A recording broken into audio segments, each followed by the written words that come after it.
Priscilla is here. She's going to present first on seed saving, which is just like seeds are so fundamental, and being able to save them just like gives us so much more power and control within our food system. So we're really excited to learn all of Priscilla's secrets, and then we're going to pivot into some activity-based stuff of actually like working on mixing up soil and planting some seeds and having some seedlings to take home and doing some Q&A about seedlings and supplies and all that sort of stuff. So thanks for joining us, and here we go. Thank you. I'm Priscilla Carvajal. For those of you who don't know me, I do have my own farm, Vida Farms, and I work as a CSA manager for Sentley, which some of you may or may not know, but we try to provide like local vegetables to the community. Anyway, so I'm here to talk about seed saving, which is one of my favorite things to talk about, actually. I hope you got a handout, and you can follow me through it. If not, just like read through it at your leisure later on.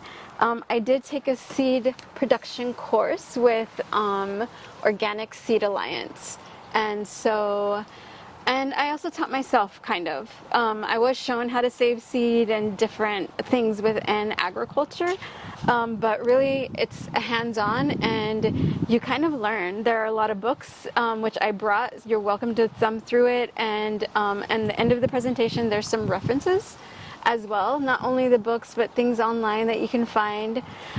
So why don't we get into it?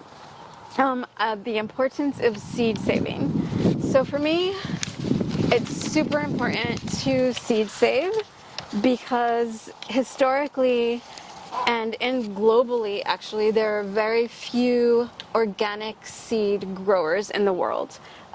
Most of our seed is controlled by 3 to 4 main companies, and if you look at the map that's on the page 2, this big one, you can go to the website and see it on a color scale, but we do not own our food supply. And to me, this is like what Stephanie said. We want to be able to control what we're eating and for our regions, because if there comes a day that we need this, we do not have control. And if you see some of the little outliers, those are like really small seed companies, maybe like Johnny Selected Seed, High Mowing Organic Seed. Some of the other seed companies are very, very small, and actually China owns a lot of the seed companies, and so I want to be in control of what I'm doing. I do support more open pollinated, non-GMO sources, because the open pollinated are the ones you're going to be able to save. And so I would caution, if you're buying seed and you want to save seed from those, go for your open pollinated. Those are the ones you'll be able to always save seed. And we'll kind of get into that a little bit on which ones you should actually purchase, because hybrids and F1s, you're not ever going to be able to save them true to type. And if there's a map nationally of where all the seed companies are located, there's a lot in the Northeast, some in the Pacific Northwest as well, but we have such great growing conditions for saving seed. I would love to see more like in South Texas, because we have the unique environment to grow year-round. And so we can save a lot of summer seeds, winter seeds if needed, just because we get those little snaps of cold, and that's what you need to save seed for some crops, especially like cabbage, or I have never saved kale or any of the leafy greens, but you can save arugula. Arugula is really easy to save down here for your cold season. Some of the other ones are a little special, and I have some information on this. So back in the US, some short history is that before the war, the government actually would give seeds to people to plant their gardens. And I found these pictures online, and I was like, what happened? Like, how did we get so far from producing our own food to having to depend on grocery stores to bring us food, and then to eat out of season? And I guess it's time management. I feel like if we all had a little more time, we'd be able to like can tomatoes when there's an abundance of them, can jalapenos, do all the pickling and canning to save from the abundance that we get from growing our own food. And I hope that at some point the USDA will take us back to where these kind of programs initially started, giving seed away for people to start their own gardens. But you know, we're here and that's what we're doing, right? We're doing a seed swap and it starts with us. Some other importance are yourself and community sustainability. Another cultural aspect of seed saving that I recently learned about was rematriation. So a lot of indigenous people are wanting to save their own seed and not allow other people from other cultures to save their seed, and you almost have to ask permission. So in the seed course that I did, there were a few people growing seed. I think it was corn and beans that were significant to indigenous populations. I think he was in New Mexico and in Colorado, and so they almost had to ask for permission if they were a partial indigenous themselves. And so I thought that's kind of what we're all doing. In like Mexico, we're saving corn seed or breeding corn for certain places, and it's important, I think, to do that and to ask permission. And Organic Seed Alliance kind of gives a lot of information about that if you're ever interested in it. And I also put a name of Rowan White, if you've ever seen her on Instagram. She talks a lot about rematriation of seed.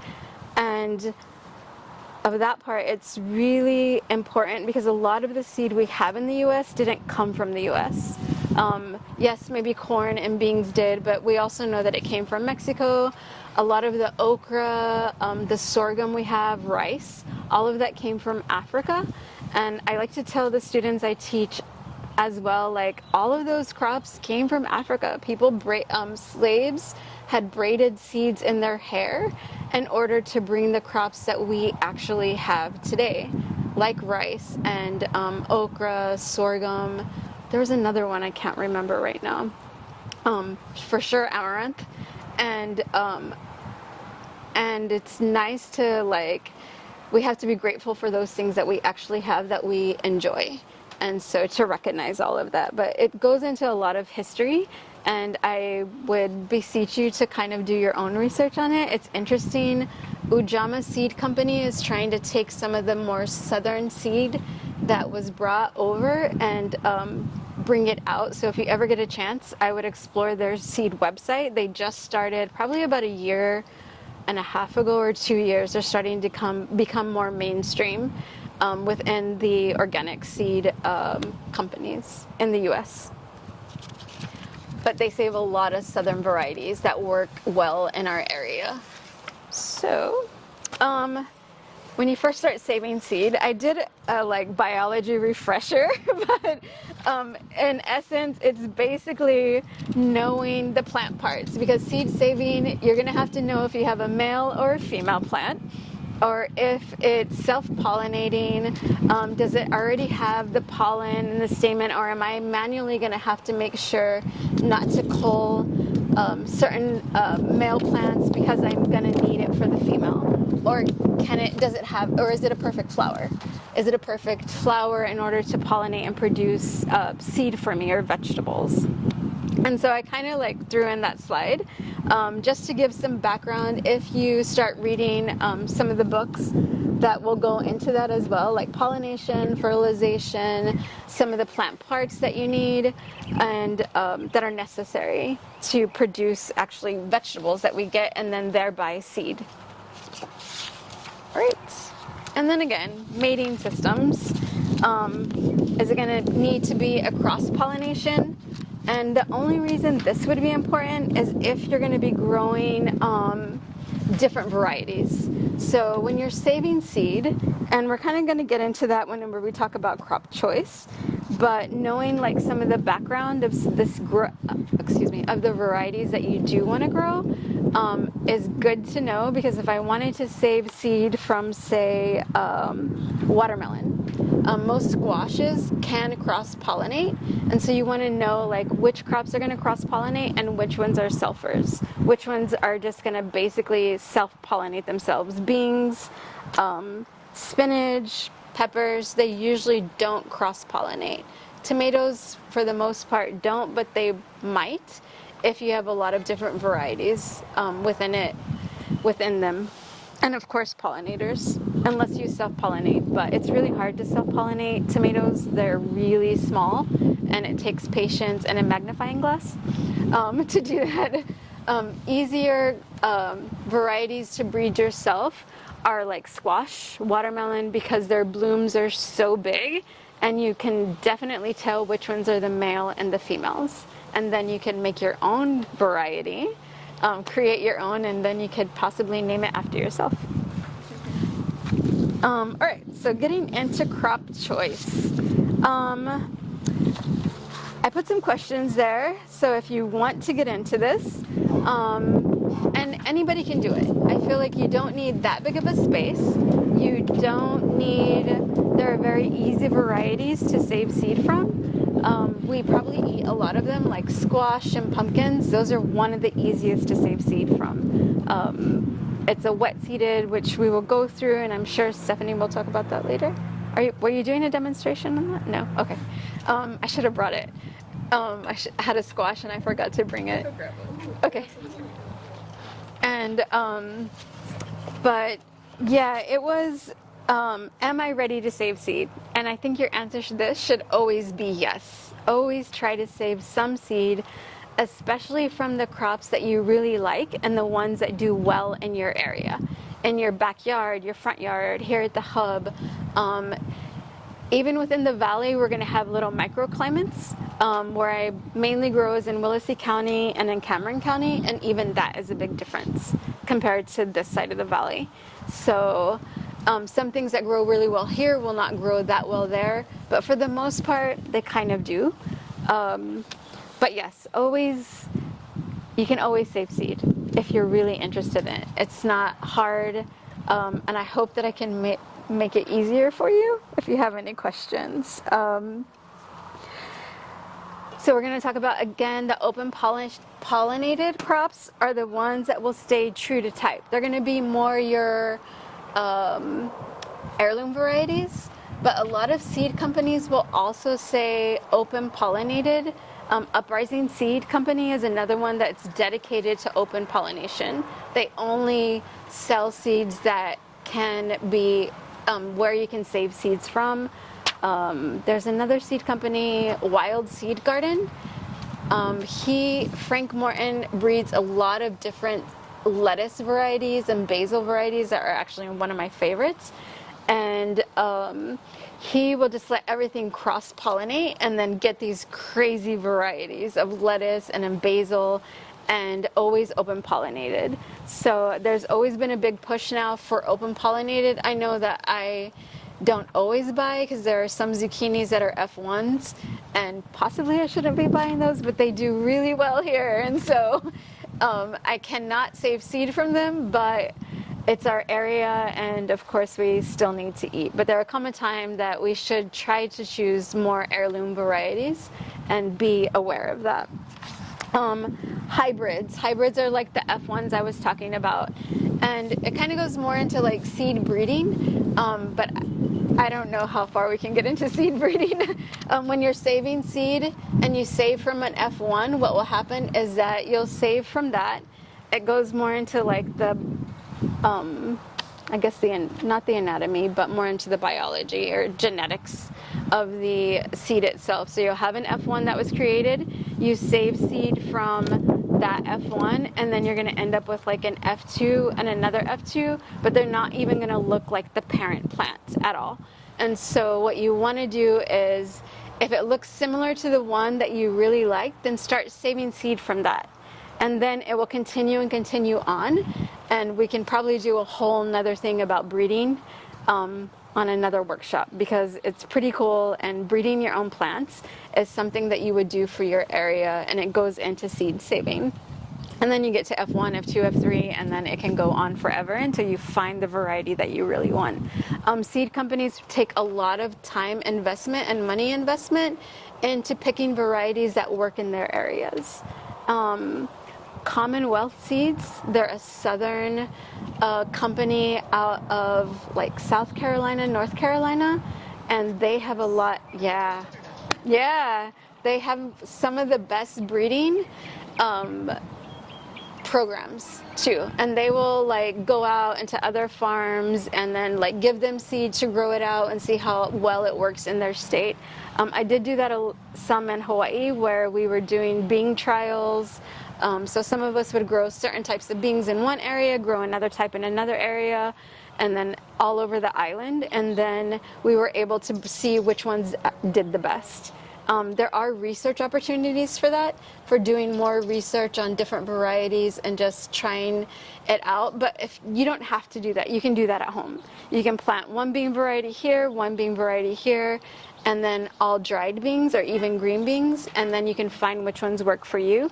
But beans are one of the easiest to save, I would say. Besides like flowers, beans are always super, super easy.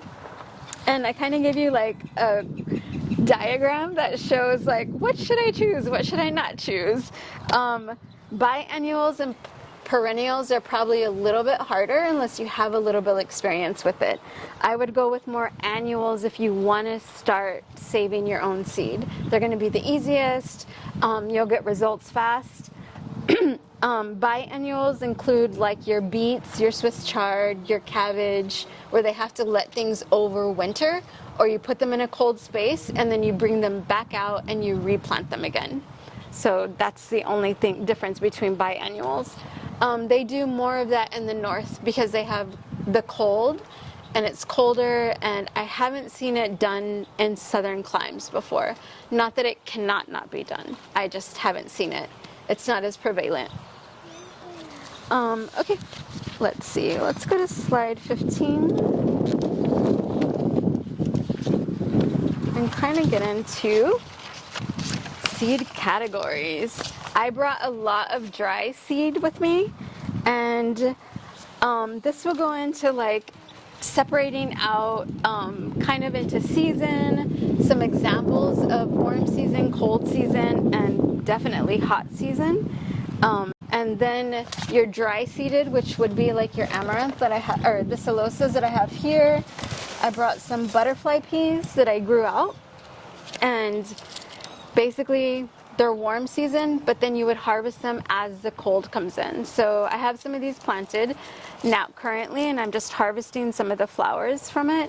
And then there'll come a point when we're getting too cold, I'll let everything go to seed and start saving seed again. The same with the celosas.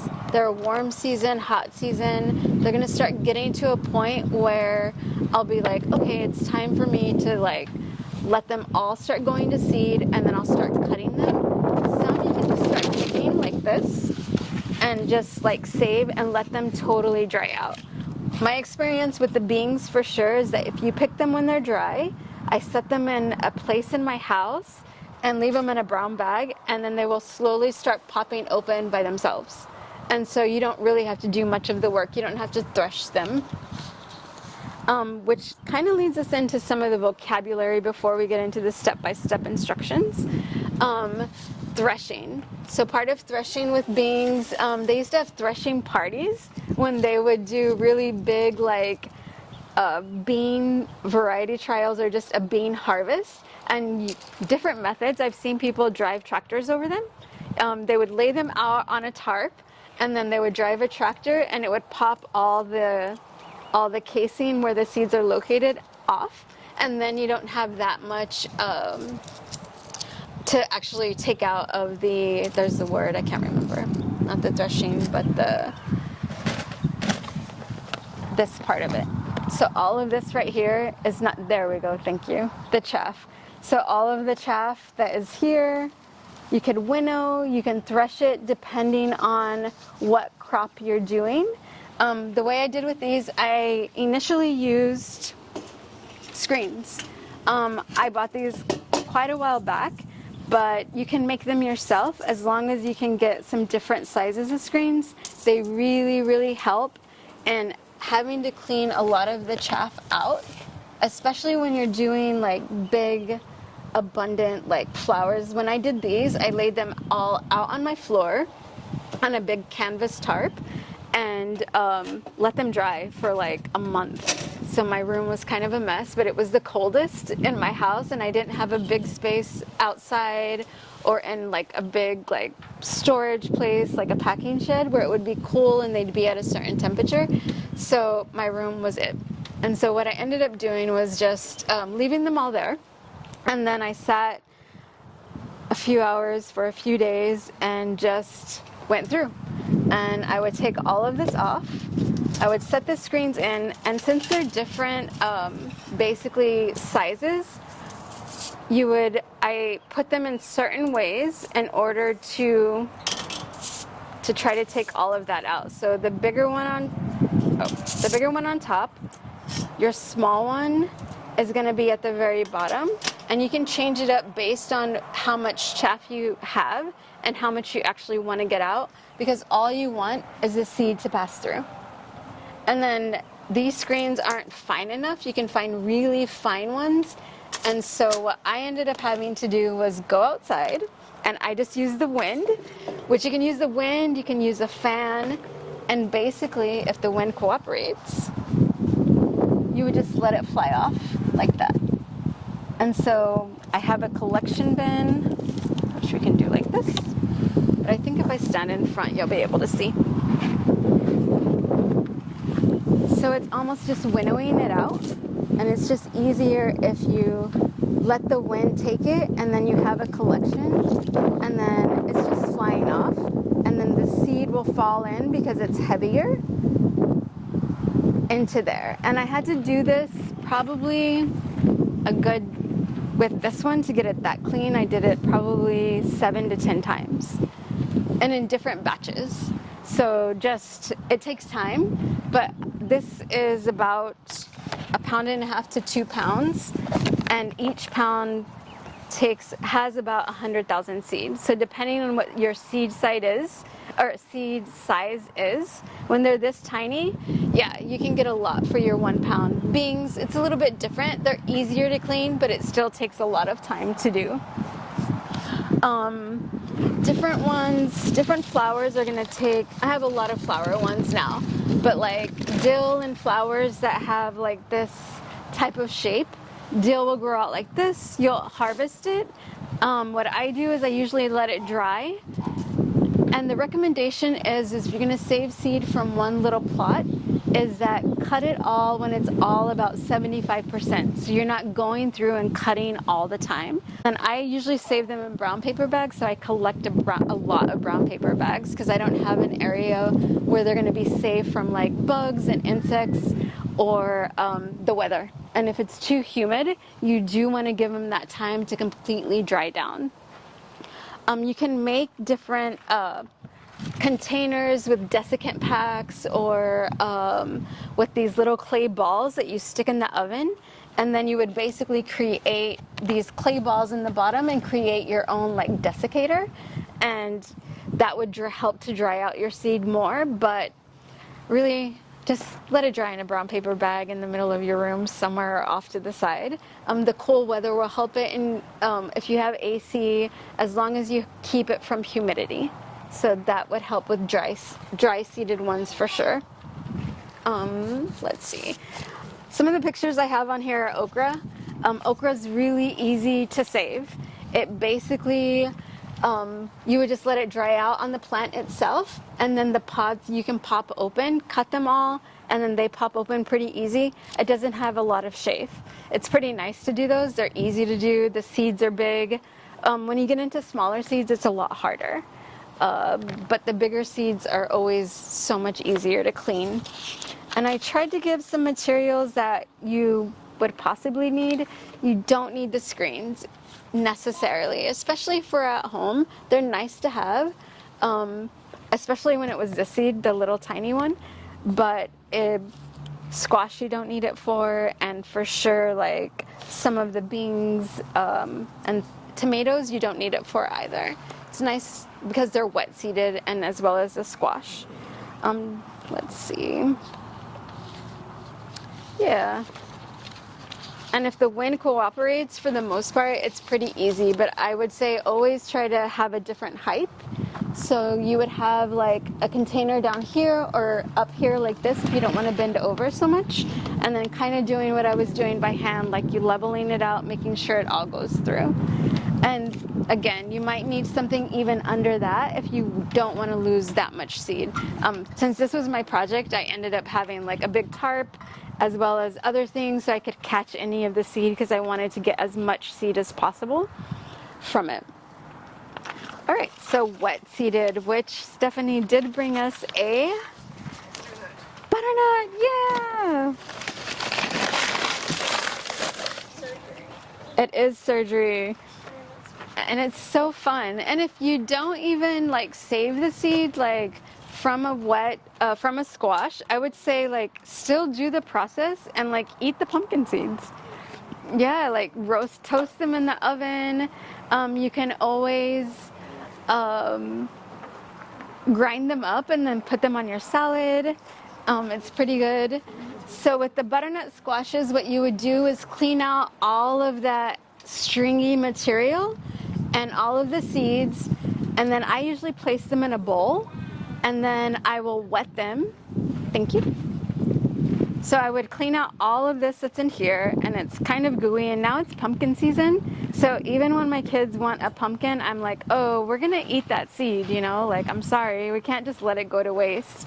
And so what I do is take out as much of the seed as possible, and you can see like some of the stringy material, you don't really need any of that, and you want to go ahead and try to get this as much seed out as possible. Then we would stick it in a bowl like this, and then you're gonna let it sit in a bowl or container of water for 24 hours, and then you're gonna want to like let it dry out. Don't stick it in the oven. Let it dry out on a paper towel or a baking sheet, and then you'll be able to save that seed from that. I don't use a dehydrator because you might kill the seed. And I think people forget that seeds are alive. Like, they're alive, they have an embryo inside of them, they're gonna want to grow. All seeds always want to grow is what my feeling is. But yeah, they're alive, treat them as such. That goes into kind of like the storing of them as well. Keep them at a cooler temperature, out of the sun. Wet seeded crops, you could probably if they're sitting in the water in the summertime, 24 hours is enough time.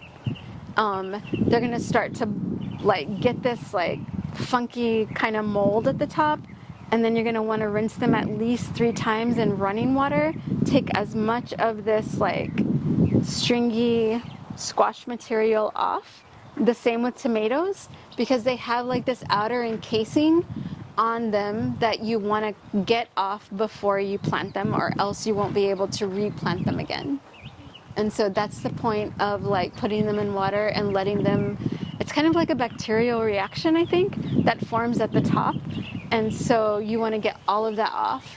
And if you look at Stephanie's seeds that she brought, they're really dry and nice because she processed them properly. Tomato seeds as well. They're super easy to do. Yeah. Tomato seeds are really easy and very similar. Wet seeded crops are all cucumbers, peppers, eggplant. They can all be wet seeded crops too. They're not going to be dry seeded, but eggplant seeds are really, really tiny, so you'll have to be careful with those. I've seen people put them into like big containers if they're processing a lot, and then just like let them all sit there in like big tall trash cans, big totes. Small totes like this would work if you're going to be saving a lot, but if you're just going to save enough just for you and to take you into your next season, you can just use small bowls and have that water get a little bit funky on top. Just don't let it get smelly. But it's always talking to other farmers, especially like local community farmers, or if they're just growing in their backyard for themselves. Like, try to find those varieties, because those are the ones that are going to do the best for our area, and they already have experience. So that's all, I guess, goes into crop choice too. Remember short-term storage. Try to use a gas permeable container, which really means a paper bag, or the envelopes work really well, like the manila envelopes, the little ones. You want it to be acid free at the very least, because you don't want anything to transfer to the seeds themselves. There's glycy tiny envelopes that you can get off of Amazon or a seed company. They will sometimes sell seed supplies, and then you can actually purchase those and then have them with you as well. I think Southern Exposure Seed Exchange will sell some seeding supplies. They have like envelopes. They have corn. If you're corn breeding, they'll have some of those too. Let's see. Always have a temperature of about 70 degrees Fahrenheit. Really low humidity, which is really hard for us here because we have such high humidity most of the year. That's why it's kind of good to save your seeds in the winter, because we have lower humidity, cooler temperatures, and it'll be easier to process them. Long-term storage, you would need them to be refrigerated. I feel like I have so much vegetables in my refrigerator that I would need a total separate refrigerator for my seed alone. But I try to keep them in cooler temps, and of course in a cooler room and in the dark if I don't have a refrigerator dedicated to them specifically. Freezing temps, I heard a man speak, they were saving them in 0 temperature Celsius, but you have to, if you do that, you need to acclimate them. So bring the temperature down slowly, because seeds actually have a tiny bit of moisture inside of them, and you want to make sure that moisture doesn't ruin the seed germ inside. And so if you happen to freeze your seed, bring it to the refrigerator and then to room temperature. So slowly bring the temperature up, and then again, if you want to save it, do the same thing opposite. If you want to freeze that seed because you really, really want it, then if it's at room temperature, take it to the refrigerator to cool down and then put it in the freezer. It's just hard because everything still has moisture inside of it. And of course, record keeping. If you're going to save that seed from year to year, what I normally do is, especially if I'm doing it in a bag, then I would put like the name of the seed. In this particular place, I used a different one, but I put Dacus Dara, the flower, the month, and the year I saved it. And you could even go into more detail of like the date if you want, like when I saved it, but I usually save that for more record keeping in my personal journal. But at least on the bag, you want to have some sort of like, what year did I save it? When was it saved? All of the information, and of course the variety and the crop for that. And that's for everything. Airtight containers, you can use jars, but again, just make sure you don't have any moisture, because that will ruin your seed from year to year. Then references. I tried to give you some of the books that I have up here, which you're welcome to look through at your leisure. Organic Seed Alliance Growers Conference has all of their conference on YouTube from 2022, and I would go through it. Their agenda was amazing. I learned a lot more than I have learned in a very long time, and then it's a chance to actually see a lot of the guest speakers that they had that are experts in their field. And we are always learning in agriculture, like nothing's ever set. And I think that's why I love ag so much, or seed saving and growing vegetables, because I'm learning all the time, and I'm just trying to push myself to get better at this and to learn from you, because you're going to teach me something instead of me actually teaching you something. But hopefully I was able to give you information that you didn't have. Feel free to ask me any questions. Email me. I can give you my contact information, which I noted that I forgot to put on here, but I can come and write it on each of yours. And one thing was, if you get a chance, look at the worldwide seed banks around the world. There's some huge ones are in, I think, Korea. Those save a lot of the Southeast Asian tropical varieties from that part of the world, which do really well here. And I know a lot of us don't eat a lot of Asian vegetables, but we should and we could because they do really, really well here in this area. But it's really cool to see all the seed from like years and years and years and years of germplasm that they actually have. That is basically our food for everywhere. The way I think about valley seasons are cool season and warm season. In the warm season, we grow the plants that they do better in the hot weather and they don't like the cold. If we get any frost or cold weather, those are the plants that might not make it through. So on this wheel here, our warm season stuff is happening in August and September, and then again in like tail end of February, March, April, and May. Those are the times of year that it's not too hot yet. It's not middle of the summer hot, but we're growing things like things in the melon family: watermelon, cucumber, squash, tomatoes, beans, okra, and then as it cools down, we are now in the cool season. It's a nice day out. It wasn't as nice yesterday, but it was still in the cool season. We're growing things in that time of year between mid-October to mid-February, things that we don't get a freeze every year here, but we do some years. So I feel like the safer move is just to like plant some things that if we get a little bit of cold weather, it can live through it. And those are things that kind of want to be growing in some cooler times of year too. Our leafy greens, kales, collards, lettuce, spinach, those all like the cool weather. Everything in the broccoli family, broccoli, cauliflower, cabbage, those sorts of things are like winter staples, are classics that were grown in this cool time of year. If we take a little bit of cold weather, they're just going to roll with it and keep on chugging. And so the seedlings, or the seeds that we have ready to start today, are all in this cool weather category, and we're going to grow those all winter long. And once we get past our risk of cold in February, we kind of switch back over to those warm season, hot season things. And then also in this handout as a resource, we have some more information about all the veggies that kind of fall into those cool season and warm season categories. This table tells you a lot of information about them all.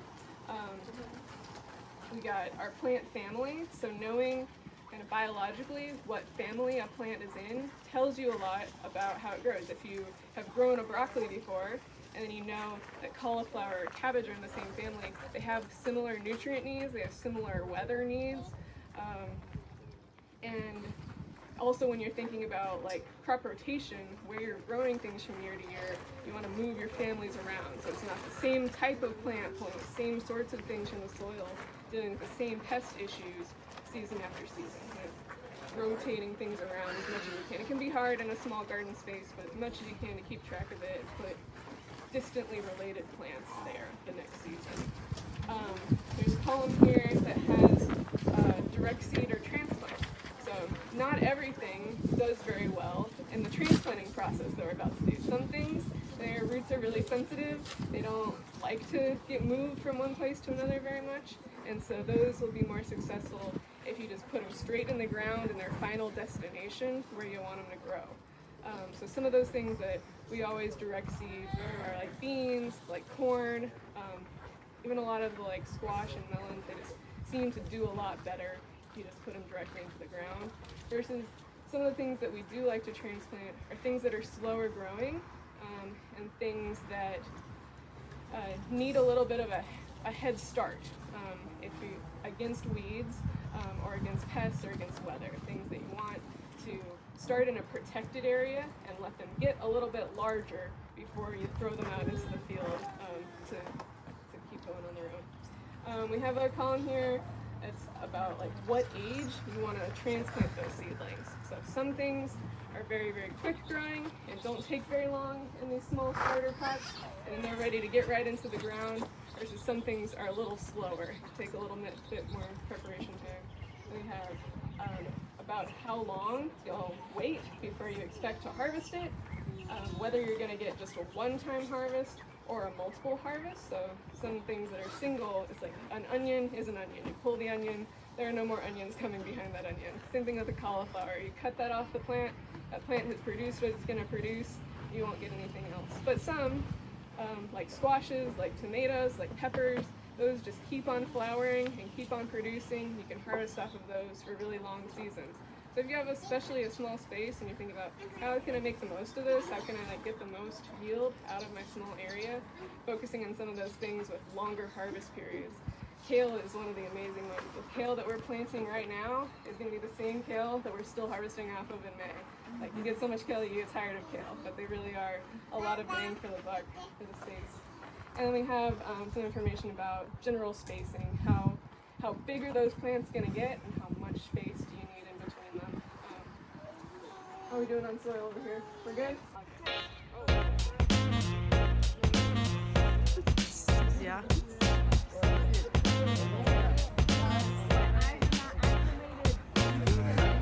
I think you got I see it! And it's gone. No, it's right there.